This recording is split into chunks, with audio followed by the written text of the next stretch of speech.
ചേട്ടൻ വന്നേ ഒരു സ്വകാര്യം പറയട്ടെ. ഞാൻ ഇതുവരെയായിട്ടും വീട് വെച്ച് തന്നവർക്കും അല്ല, ഞാൻ പറയട്ടെ, കാര്യം പറയട്ടെ. എനിക്ക് മുഖം നോക്കാതെ നിങ്ങളോട് കുറച്ച് സംസാരിക്കാനുണ്ട്. എനിക്ക് വളരെ സന്തോഷം മാത്രമേ ഉള്ളൂ അങ്ങനെ ഒരു വീട് എനിക്ക് തന്നതിലും.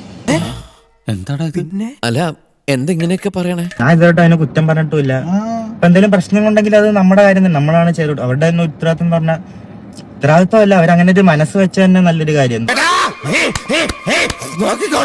നീ ആള് കൊള്ളാമല്ലോ, ചെറിയ ആളും വലിയ വായിലെ സംസാരവും. നമുക്കൊരു വീടില്ലാത്ത സമയത്ത് വീട് തന്നതും അങ്ങനെ വെച്ച് തരാനായിട്ട് അവർക്ക് ഒരു ഇതെടുത്തതും ഒരാൾക്ക് ഒരു വീട് ഞാൻ ഒരിക്കലും അവരെ തള്ളി പറയത്തില്ല. ഈ വീട്ടിൽ എന്റെ വാക്കിന് വിലയില്ല, ഞാൻ പറഞ്ഞ ആർക്കും വിശ്വാസമില്ല.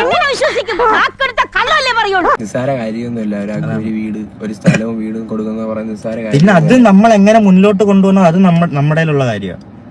നമ്മളെ പിന്നെ വീടും സ്ഥലവും നോക്കണം, നമ്മൾ ഉത്തരവാദിത്വമാണ്. ഞാനൊരു ഇതായിട്ട് ഇതുവരെ പറഞ്ഞിട്ടുമില്ല. എന്തായാലും പറഞ്ഞിട്ടുള്ളത് എന്റെ പേരിലെന്നാ തന്നേക്കുന്നത്. ഞാൻ ഇതായിട്ട് ഒരു കാര്യം പറഞ്ഞിട്ടുമില്ല. ഫിറോസൊക്കെ ആണെങ്കിലും എനിക്ക് ഇടയ്ക്ക് മെസ്സേജ് ഇടാറുണ്ട്. ഞാനായിട്ടൊരു പ്രശ്നവും ഇല്ല. ഈശ്വര, ഇതൊക്കെ എന്റെ തലയിലാവൂലോ? അതെങ്ങനെ നിന്റെ തലയിലാവണം? പിന്നെ നീ കയറിയേക്കോ?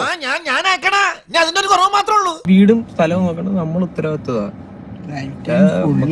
നാളെ കുറ്റം പറഞ്ഞിട്ട് കാര്യമില്ല. ദുസ്ത പത്തി തെറ്റി തെറ്റുന്ന സാറ് വിഷമിക്കണ്ട. ഫ്രാഡുകൾക്ക് ഈ രാജ്യത്ത് രക്ഷയുള്ളൂ. എന്നിട്ടും എന്തുകൊണ്ട് സാറ് രക്ഷപ്പെടുന്നില്ല എന്ന് ചോദിച്ചാൽ സാറിന്റെ ഫ്രാഡ് പണികൾ സന്ദർഭത്തിനൊത്തു എരുന്നില്ല എന്ന് ഞാൻ പറയും.